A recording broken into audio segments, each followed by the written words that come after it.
সম্মানিত গাইস, আসসালামু আলাইকুম রহমতুল্লাহ। আমি আপনাদের সম্মুখে উযু ভঙ্গের সুনির্দিষ্ট কিছু কারণ উপস্থাপন করব। আপনারা কেউ ভিডিওটি স্কিপ করবেন না, ভিডিওটি একটি লম্বা হবে। এই কারণে আপনারা কেউ স্কিপ করবেন না, স্কিপ করলে আপনারা এই গুরুত্বপূর্ণ সুনির্দিষ্ট বিষয়গুলি জানতে পারবেন না। যদিও আপনাদের একটু কষ্ট হয়, তারপর আপনি ভিডিওটা সম্পূর্ণটাই দেখবেন, তাহলে উযু ভঙ্গের যে সুনির্দিষ্ট কারণগুলি আছে সব কিছু জানতে পারবেন। তো সম্বন্ধ গাইস, উযু ভঙ্গের কারণসমূহ 1 নম্বর মাসালায় আছে, পায়খানা ও পেশাবের রাস্তা দিয়ে মলমূত্র এবং পায়খানার রাস্তা দিয়ে বাতাস বের হলে উযু ছুটে যায়। যদি রোগের কারণে পেশাবের রাস্তা দিয়ে কখনো বাতাস বের হয় তবে উযু ভঙ্গ হবে না। আর যদি পায়খানা পেশাবের রাস্তা দিয়ে পোকা বা পাথর বের হয় তবেও উযু ভঙ্গ হবে। 2 নম্বর মাসালা, ক্ষতস্থান বা কান থেকে পোকা বের হলে অথবা ক্ষতস্থান থেকে কিছু গোস্ত কেটে পড়ে গেলে এবং রক্ত বের না হলে তাতে উযু ভঙ্গ হবে না। 3 নম্বর মাসালা, শিঙ্গা দিয়ে রক্ত বের করলে, নাক দিয়ে রক্ত বের হলে কিংবা শরীরের অন্য কোনো জায়গা বা কোনো ফোড়া বাগি থেকে রক্তপুঁজ বের হলে উযু ভঙ্গ হয়ে যাবে। কিন্তু রক্তপুঁজ যদি জখমের ভেতরেই থাকে, নির্গত স্থান থেকে বয়ে না যায়, তবে উযু ভঙ্গ হবে না। যদি হাতে সুচ বিদ্ধ হয়, রক্ত বের হয় এবং বয়ে না যায় তবে উযু ভাঙবে না। কিন্তু যদি এক বিন্দুও গড়িয়ে যায় তবে উযু ভঙ্গ হয়ে যাবে। 4 নম্বর মাসালা, নাক পরিষ্কারের সময় যদি জমাট বাঁধা রক্ত বের হয় তবে উযু ভঙ্গ হবে না, কেননা পাতলা তরল রক্তে দাগ দেখা যায়, কিন্তু সে রক্ত গড়িয়ে না আসে তবে উযু ভঙ্গ হবে না। 5 নম্বর মাসালা, চোখে কোনো গোটা বা বিসি ছিল, তা ভেঙে পানি বয়ে গেছে কিন্তু চোখের বাইরে আসেনি, ভিতরেই রয়ে গেছে, তাতে উযু ভঙ্গ হবে না, কিন্তু বাহিরে আসলে উযু ভঙ্গ হবে।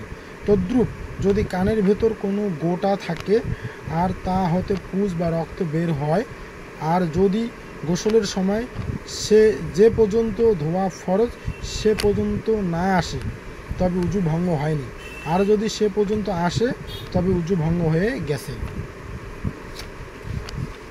6 নম্বর মাসালা, ফোড়া বা ফোস্কার উপরে চামড়া তুলে ফেললে যদি ভেতরে রক্ত বা পুঁজ দেখা যায় কিন্তু গড়িয়ে বাহিরে না আসে তবে উযু ভঙ্গ হয় না, বাহিরে গড়িয়ে আসলে উযু ভঙ্গ হয়ে যাবে।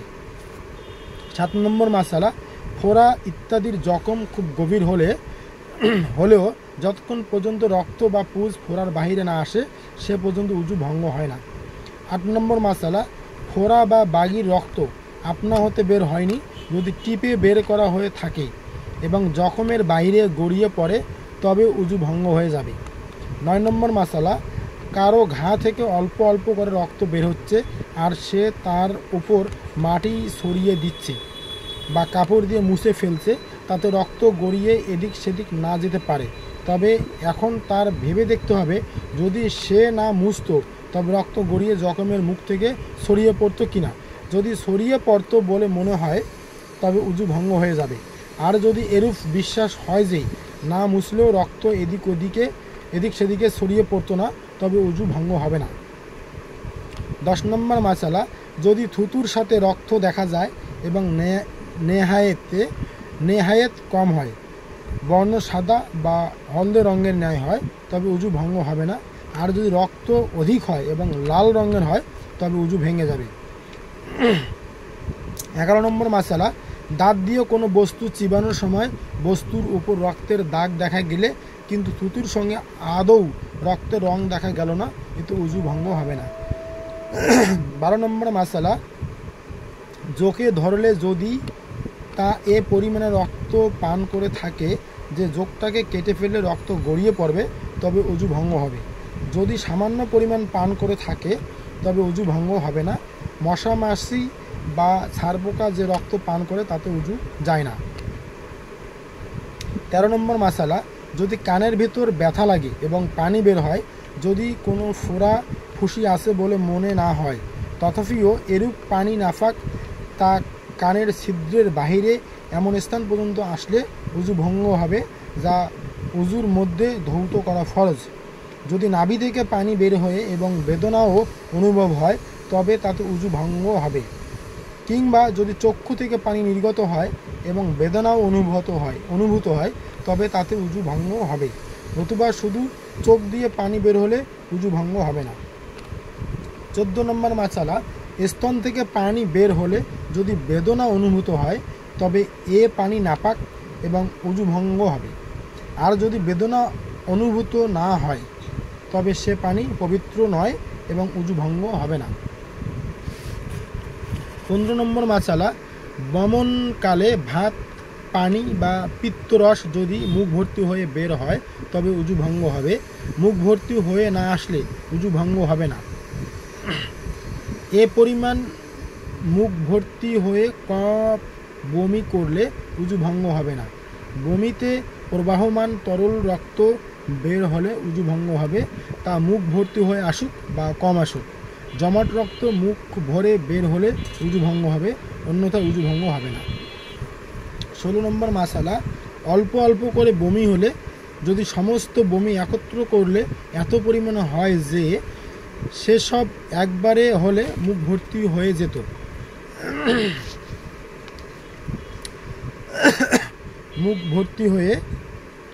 যেত, তবে একেবারে উদ্বেগে সে পরিমাণ বমি হয়ে থাকে তবে উজু ভঙ্গ হবে।